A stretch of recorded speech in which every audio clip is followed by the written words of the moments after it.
Saudi वजारत सरमायाकारी ने मुमलिकत में गैर मुल्कियों के लिए जायदाद की मलकियत के हवाले से कानून में अहम तरामीम की हैं, जिसके तहत गैर मुल्क की अफराद और इदारे मुमलिकत में जायदाद खरीद सकेंगे।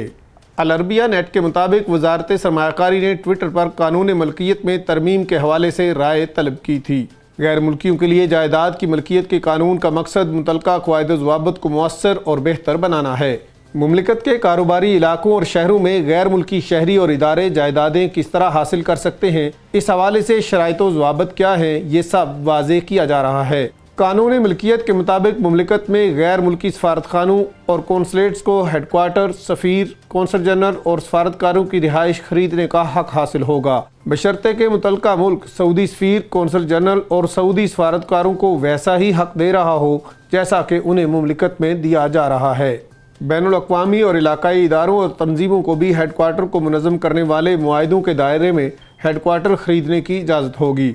इसके लिए वज़ीर ख़ारजा से इजाज़तनामा हासिल करना होगा।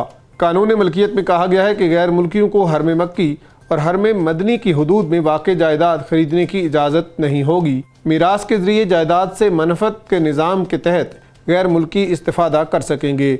ये पाबंदी उन लोगों पर नाफिज होगी जिन्हें हरम मक्की और हरम मदनी में जाने की इजाज़त नहीं।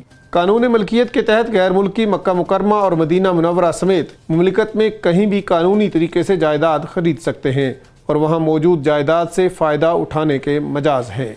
नए कानून का आगाज़ सरकारी गज़ट में शाया होने के 90 रोज़ बाद होगा।